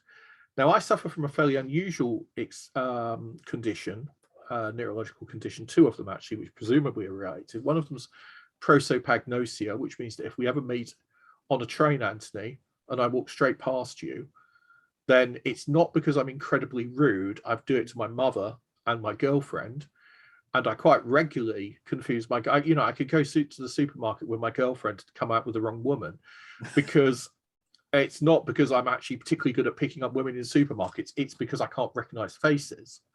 Right. And because I'm very bad at recognizing faces, I have to use other visual imagery. So you can just walk along, you can see how easily it happens. Your wife goes to get something from a thing, so you attach yourself to what you assume is your wife, if they're wearing the same coat, the same skirt, and then you get outside and you either get slapped or told, "Excuse me, can I help you?" Anyway, that's an extreme example. I think it's only ever happened once, but I do I find it hard to tell faces apart. And I got off the train once and my mother was waiting for me. And this lady came up to me and said something to me. Hello, Christian. And I said, hello, do I know you? Can I help? And she said, she slapped me and I stood back and couldn't slap her because she was an old lady. And then she said something. And as she said it in her broad Suffolk accent, I suddenly thought, and I said, is that you, Audrey? And she said, yes, it's your mother. Well, you know, I'd known her for 20 odd years, but yeah. So that experience of not being able to recognize faces, which makes, you know, if it was the ghost of Liberace or the ghost of Elvis, I'd only tell them apart maybe by the hairstyle. It actually is neurologically odd. The other experience, though, which I suffer from, is called aphantasia. And oddly, Becky's got exactly the same. In fact, most of my girlfriends are aphantasic, which might explain why they date me. Because what aphantasia means is that when you close your eyes, you can't visualize something. Right. Okay. So maybe if they can't visualize faces and they can't remember that I'm old, fat, and bald, they actually remember me as looking like a, you know, seductive, sexy young rock star, which might be why they date a man with eyebrows this monstrous rather than somebody else. But aphantasia. So if you close your, if anyone is still watching, I don't know if anyone is, I very much doubt it. But if anyone's watching, if you close your eyes for a moment and visualize a pyramid, and then visualize a camel smoking a cigarette, and then visualize the sound of someone walking past in high heels on the pavement and the tapping of the heels, and then try and visualize the smell of sandalwood, but then there's sandalwood incense burning, but someone's lit some church incense, and there's a beautiful spray of lilies in a vase. Well, I can't smell anything. The sounds I can imagine, but the pictures, I can't visualize. I cannot see with my brain. I'm told other people do see. And when my friends who are ritual magicians tried to get me to visualize holy guardian angels, I can't visualize a pink triangle or a green triangle or a blue triangle or a square. You know, you could ask me to visualize my mother's face. And if I tried to draw my mother now, it would be a stick figure. And it's not because I'm a terrible artist, I am, but that would not be the reason. It's because I can't recall. Sadly, she's dead now. But yeah, you see the problems that are linked. Yeah. So the very fact that I saw an apparition, that suggests to me that the notion that it's just a projection of visual imagery, something that I'm absolutely appalling at doing, I find that very, very, very difficult. Aphantasia suggests to me that people who are really good, completely the opposite to me, people who can close their eyes and can imagine being on a beach, and they're on the beach and they're feeling the water lapping over their toes, they're feeling the hot sand heated by the sun. And I can describe that scene. I can imagine scrunching my hands in the sand. I can imagine the sky is blue, but in the distance there's a few fluffy clouds. There's a sailing boat going by. I can hear the lapping of the waves, but I can't. This is a narrative. This is a text. I'm telling a story. I can't experience it. I can't. Yeah, I'm told many people can. Many people can. When you're just saying those words, they can close their eyes and actually be there again.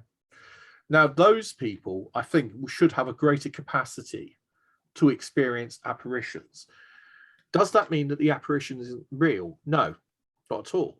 It just means that the part of the brain which allows them to generate the experience is actually more active, and therefore they will be more psychic.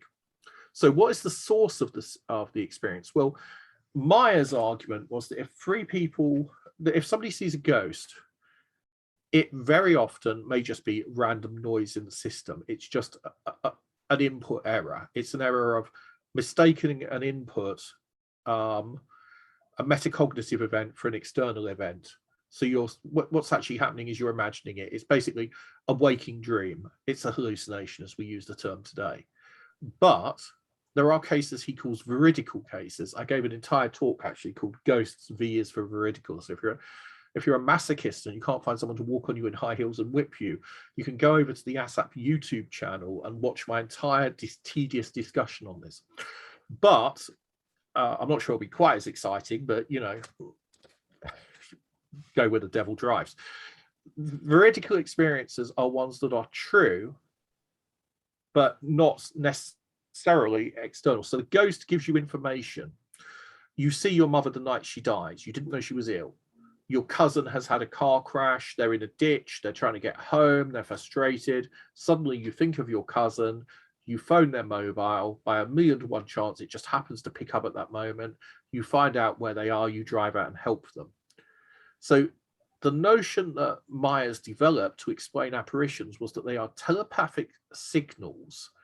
But because you don't have any understanding in your brain, I can receive psychic messages from elsewhere. Your brain has to find a way to present that information to you.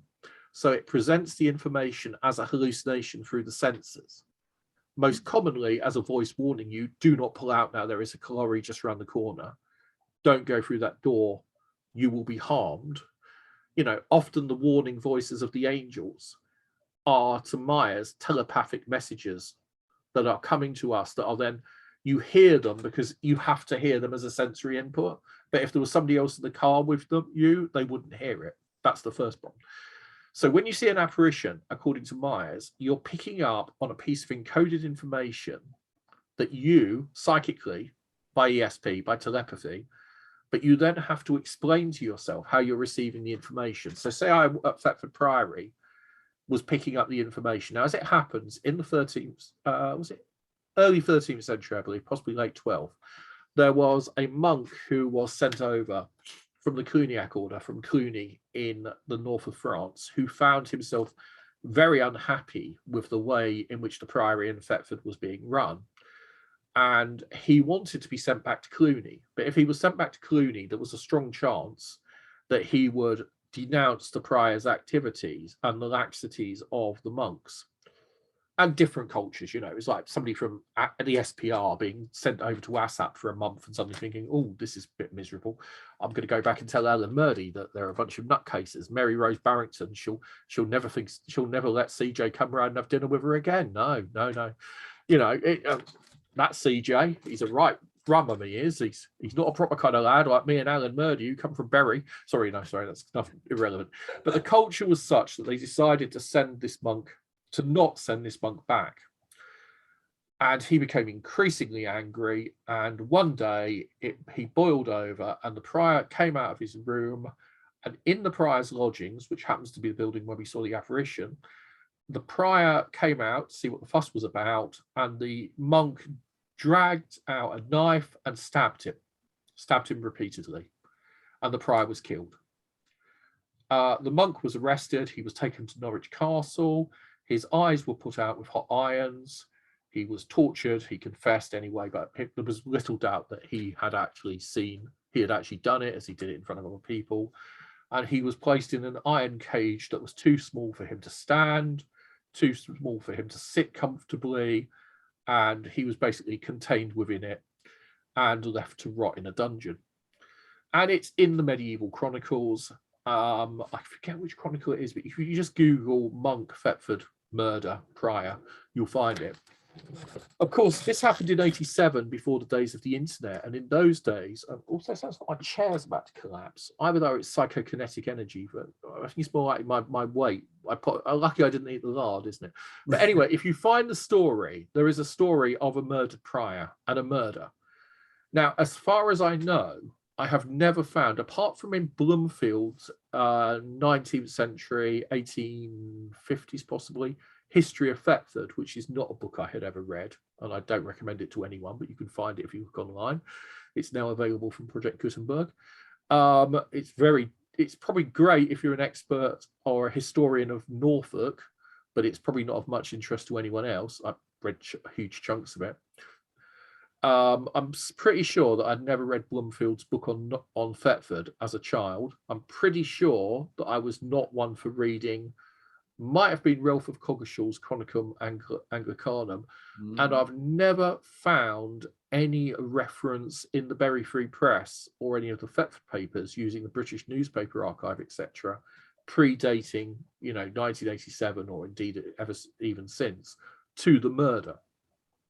So I personally don't think it's likely I knew the story. I think it's unlikely that the guys I was with, in fact, I think they're even way less likely than me to have come across it. Now, in the days of the internet, I'll never know, because can watch the documentary on television, get 5 minutes in and think, I've read that paper, or I know about that crime, or I know this, I recognize it because I've read about it somewhere in my random reading. But I'm pretty sure that none of us would have known about that murder. So the question is, according to Myers, you would need someone alive who was thinking about the murder victim to transmit the thought. There's always a living source for the telepathy. That was Myers' notion. Subsequently, he did a paper, and at that time they were working on phantasms of the living. And the SPR had decided that telepathy from living agents was the best explanation for apparitions. And in fact, if you go through the census tradition of looking at actual first person records of hauntings, where the apparition is identified, the majority of apparitions are of living people, not of the dead. Yes. And the majority of them are not crisis apparitions. They are not suffering a particular crisis at that moment. But there's also no physical phenomena because they didn't ask about physical phenomena. So the SPR takes a very strong hallucination telepathy model for many years, and that works all the way through to Tyrrell's apparition. Tyrrell wrote a book where he looks at the evidence in 1943, published by Duckworth, and right the way through to the modern era, the kind of parapsychological default is that apparitions use the brain to generate a visual hallucination that explains evidence received psychically by telepathy. And this is because they were willing to accept the higher phenomena of mediumship. They believed telepathy was possible, but they did not believe that physical mediumship was real. So they disregarded and never asked questions in the census about physical phenomena. And I'm incredibly dubious about the whole thing because the result of that that decision in 1894 to not ask in the census of hallucinations about physical phenomena because it didn't fit in with the telepathic model led to the creation of another category that they call poltergeists. And they differentiate between hauntings and poltergeists. Right. But it's actually just after the 1888 split between the spiritualists and the rump of telepathy advocates. So the culture leads to the creation of the notion that poltergeists and physical phenomena are disreputable must be a separate thing. Subsequently, poltergeists have to be explained as well, but they become explained in terms of ESP telepathy and psychic powers, rather than in terms of spirits, which was the traditional historical version. And this is why Gould and Cornell's 1979 book, Poltergeists, is absolutely important, so important, because they use a really intelligent method of looking at all these different phenomena. Is this a syndrome? What they do is they break down poltergeist cases, 500 poltergeist cases over centuries, over different continents, by the quality of the source, but they also do a factor analysis. Do they occur at day, at night? Are they associated with young women? Are they associated with young men? Are they associated with, was the rapping, was the running of water, appearance of pools of water? Is blood involved? Are the strange smells? And they break down all the factors and then they place them in, they model each case in a hypothetical. So if you've got 500 factors, you need a 500 dimensional matrix, which sounds really, really, really, to our mind, it sounds like something from the X-Files. Actually, all it means is a one-dimensional matrix is a straight line, two-dimensional, you've got a graph, three-dimensional. So four-dimensional, you can't visualize it, but you can generate it as a series of coordinates with four numbers. So a computer can then work out how close two things are together, even in 500 dimensional space, by just having 500 numbers in a row. And then it calculates the positions and it can work out that A and B, how close they are to one another. So they then did a cluster analysis by which they looked at how the factors fell. And they discovered that there were three groupings. There were the pure poltergeist cases, the pure apparitional cases, but there was a large mixed group of poltergeist cases, as I call them, which suggests that actually the interpretive framework is creating. Now, in case anyone's puzzled, I don't know if anyone's, how much longer have we got? We can go for another 15 minutes. Okay. As long as, let's take a controversial disease, chronic fatigue syndrome, as they call it, which many of my friends would call by the older name, which I've completely forgotten what it was. What do they used to call it? Geez. Yeah. But you know what I mean. I do know what you mean, yeah. So one of the arguments that used against that is that there's a tendency to argue that it's psychological rather than physical. And it's very hard to find medications that work for patients who are suffering from chronic fatigue, stroke. What's it called? I can't believe. Go blank, we'll get it. We'll get it. Yeah, sure. So anyway, what you do, what you would want to do if you're going to try and find out what the disease really is do proper studies. ME. Yeah, ME, that's it. Yeah. ME-CFS, as we should call it. Yeah, because I think that's the only fair way to do it. I think what you should do is you should study 1,000 people who've got the symptoms, but you should record their symptoms separately. So you assign each symptom a number. Say there's 68 symptoms that appear. And then you create you use a computer to generate a 68-dimensional space so that person A is here, person B is here, person C is here, person D is here. And what I suspect would happen is you would have clusters that would appear all the way around of people who have very similar symptomology or very similar elements of their disorder. And I think that then what you could do is that what we're saying is ME-CFS is actually not one disorder, but several unrelated autoimmune disorders that present similarly. So then you could test drugs against a particular cluster.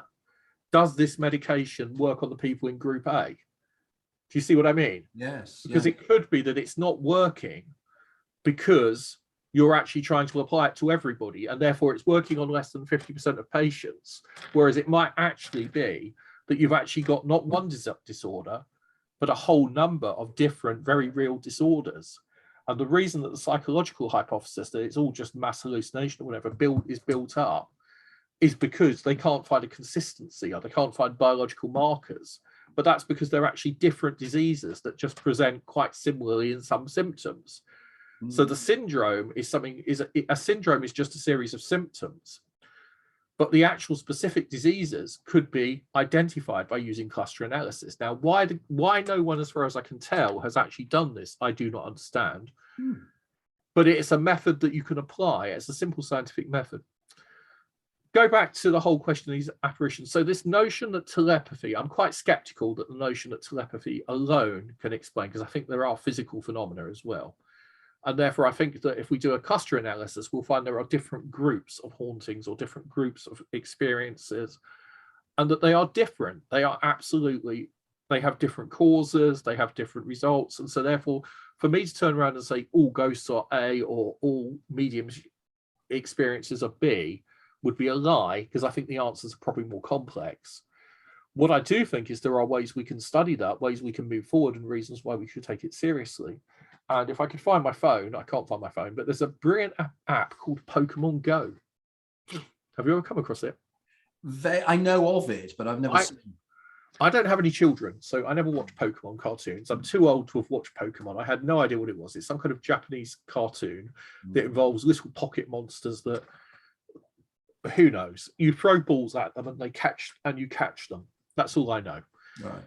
So a few years ago, Becky turned around to me and said, "Look, Chris, you're incredibly fat. You need to exercise.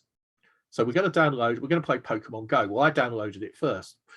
And it's an app you put on your phone, and you walk around the streets and you spin when you come across a gym, which is just a little marker. You can't see anything in real life. There's nothing there, but it superimposes. And you meet other players who are going to the same gyms as you, and you talk to them.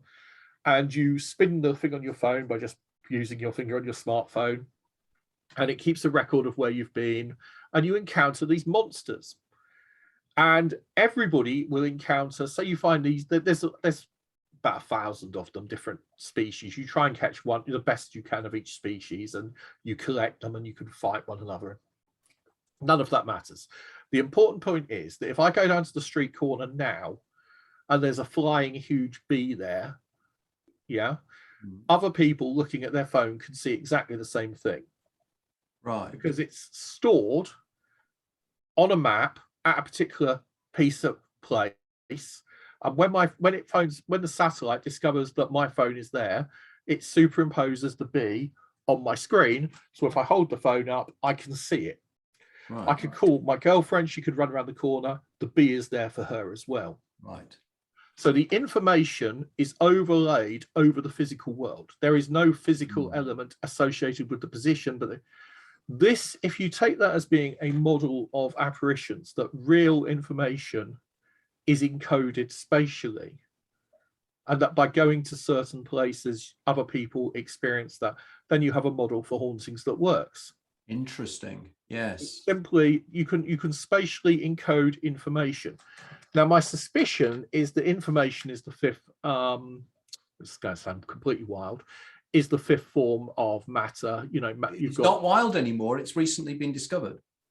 There's a guy suggested strongly. I mean, I think there's the guy Vopson at the University of Plymouth, because I cite him in my new book, and his research is really intriguing. And they're now fairly certain, because they've found now that information has mass. Yeah. So and that's why I think we'll be able to test it. It's very interesting what you're saying here. Please go on. Well, all I'm suggesting is that information is that what we call, there's different philosophical ways you can look at consciousness. You can look at, you could go for the epiphenomenalist view, in which the reductionists like Bruce Hood, Susan Blackmore, based on Benjamin Liebey's experiments, a lot of them have argued for years that consciousness doesn't exist. There's no such thing as free will. We're just robots. It's all post hoc anterior justification. I actually have strong problems with that as a notion. I don't believe in reductionist materialism at all, and there's reasons why, but we won't go into that, because if we get into the philosophy of mind, we'll never finish in 7 minutes. What the other position, John Beloff was a strong advocate of, is Cartesian dualism, the notion that mind and body are distinct. And then you get into notions such as idealism. Is there actually a physical reality at all, or is everything actually mind stuff, ideal? Well, it's obviously, for anyone who's followed you, I'm sure it's absolutely, you know, we all know that you've got this distinction between mind stuff and matter. Is the thought of a unicorn a real unicorn? What's the relationship between consciousness and the physical, between epiphenomenalism? All of this stuff we're all going to be very familiar with, I'm sure. So if it was another audience, I'd go into detail, but I won't here. But Bertrand Russell believed in neutral monism, which is that mind stuff and matter are actually just different expressions of the same fundamental reality. And this led me, when I was a very young, 20 odd years ago as a university student, to believe that information encoded in the environment would make perfect sense of that, because mind stuff, as we call it, is information. It is absolutely information. Consciousness is information. Consciousness is a stream of information. I tend to think that consciousness is non-local. When my grandmother died, my father said, well, she's dead and gone. And I said, how do we know? And he said, because her mind, she suffered from dementia, and now she's dead and she's no longer communicating. And I said, if we break the wireless, then we might no longer be able to pick up radio 2, and we might have an impaired reception, but that doesn't mean to say that the signal's not transmitting. And he said, yeah, fair enough. And when we drop the wireless off the cliff and it smashes, we will no longer be able to listen to Terry Wogan, but the signal continues forever. The floral dance still plays. And we laughed about it at the time, but I've increasingly come to this conclusion that actually, I mean, it's a funny thing to be talking about when you're burying your grandma, isn't it? But I've come to this conclusion that consciousness may be an information, a stream of information that exists independently of the body, and that therefore what I am experiencing, or at least some forms of my consciousness, the ego in the Freudian term, will persist even if this body deteriorates. My expression of it in this here might change, and if my mind goes, then my perceptions might alter, and I might become unwell, but the signal may well continue forever. And also, I'm not going to rule out the possibility. I mean, Freud was clearly barking, but he talked about the id, which is quite, and the unconscious, the id, the ego or ego, which I would say, because I didn't go to Oxford.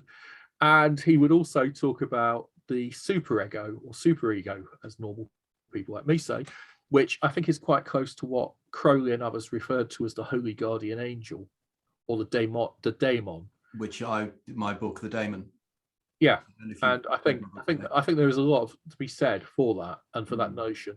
Well, funnily enough, I'm in my new book, I'll be developing that concept, because, you know, I argue that there's the eidolon, which is the consciousness that lives linearly, that exists within the simulation, or the instantation, as I'm calling it, with reference to a guy called Gallimore, who's been a previous guest on this show. Right. And then I say that on top of that, the equivalent of the collective unconscious, for want of a better term, using Jungian analysis, I call the uber daemon. But there's the daemon, which is our game player. So there's the eidolon, which is in the game. The game player is the daemon, which lives multiple lives and plays multiple games. Then there is the uber daemon, which is the collective unconscious, which is what we attune into, for instance, when we do hypnotic regression and such like, and race memories, DNA memories, epigenetics. Then we get higher, then, which I have concept, which I call the godemon, which is the concept which is similar to the Kabbalistic or Ein Sof, or is the concept of Brahman, you know, the consciousness that is everything. So I'm very much in tune with you on this. And I think your thinking and my thinking, there's a great deal of resonance here, because I really like your ideas and I like the approach you're taking on this. Very, very powerful. I'm aware now we're coming towards the end of what I think has been an absolutely phenomenally enjoyable, incredibly learned, really incredible 2 hours. And CJ, I have thoroughly enjoyed every second of this discussion. And I think that we need to return to carry on, because I think the next thing we need to be doing is our interpretations of consciousness. What exactly is consciousness? And I think we could do another 2 hours, if you're willing to come back for another 2 hours in maybe a month or two's time to carry on. If anyone listens to this, I can only apologize to you. The one thing I will say, Anthony, is that I never got into the supernatural, which is that I believe we live in a designed universe. I believe that there are supernatural, that you can alter natural law, as opposed to what Hume said, and therefore I differentiate between the supernatural and the paranormal quite strongly, and I think that's something we need to discuss. Yeah, that is a fascinating it's a fantastic analysis, because I think it's true. And of course, when I touched upon my egregorial, what I think we're doing is we are collectively collapsing the wave function of our individual realities, but they then overlap in this kind of egregorial worldview, whereby we are, by our acts of observation, creating a collective, which is reflection of the daemon, or the uber daemon.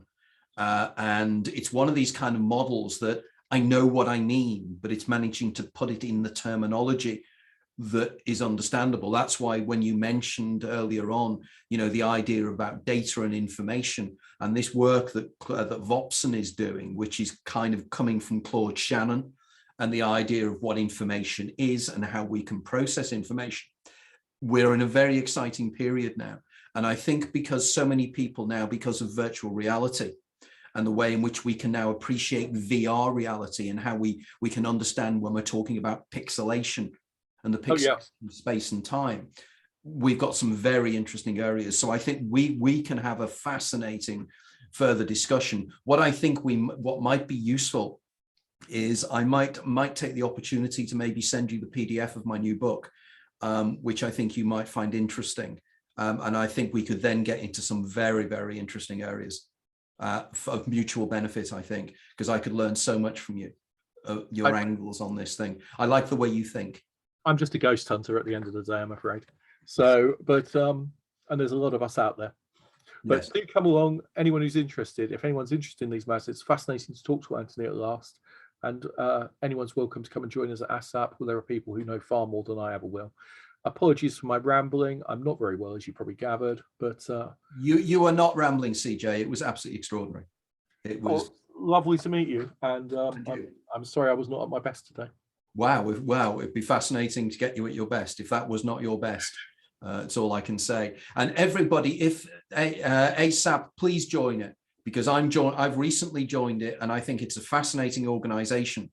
And I think we need more people joining us in terms of this, because I know from the people that listen to this that are going to be really interested in the work you're doing and the work, hopefully, that I'll be able to do with you guys at ASSAP as well, because I really want to get involved with this. And I know there are members of my extended group who are also very interested in what's happening with ASSAP as well. So I think working together, we could create something which is a counterpoint to the SPR, not in competition with the SPR or the Scientific and Medical Network, just something different, taking a slightly different approach. But maybe you and I can chat about this at some other stage. Maybe we need to have a catch up on Zoom privately at some stage in the next few weeks. But CJ, thank you very much for your involvement. I've thoroughly enjoyed it. Just to explain to you that this has gone out live. It will then be the recording will then be placed upon my my YouTube channel, which will go up either this evening or early tomorrow morning. And then it will be up there for posterity, because I'm so delighted we've got this recorded. It's in the can, as it were. I didn't know you knew Samantha Lee Treasure. She's amazing. So it'd be great to talk to Sam is a very, very close friend of mine. I mean, it was me that helped her get her book deal and everything with Inner Traditions, through another member, another person that's been involved in this show, Richard Grosinger. So no, Sam and I have closely we've been working together for quite a few years in terms good. So in fact, Sam and I met at Reading. Okay, yeah, she's an ASSAP member. So yeah, we've got a lot of good people like that who would probably get much more from than me, because as I say, I'm just a kind of ghost hunter, hanging out, trying to learn as I can as I go along. But there is a lot of really great minds at ASSAP. So it'd be lovely for you to come and meet them again. Hopefully some of your members or yourself can join us at the conference this year. Unfortunately, I can't this year. It's so frustrating. It's the one event that's coincided with your event in Bath is Open House in London, and it's the one event myself and my wife do every year. Okay, cool. And it's just so frustrating, because I was so looking forward to it. But I promise you, if you're interested in having me as a speaker next year, I'm more than keen, and I'm more than keen to link up with Norrie and the other guys as well. Okay. Right. Okay, then. Thanks very much. And thank you very much for listening in, everybody. And we will see you all soon. And apologies for my disreputable hat. It's a wonderful hat. It's jaunty. It's jaunty. I'm going to have to go because I'm feeling really, really rough and tired. Okay. But thank you very much for having me on the show. Okay, bye. Bye then. Bye.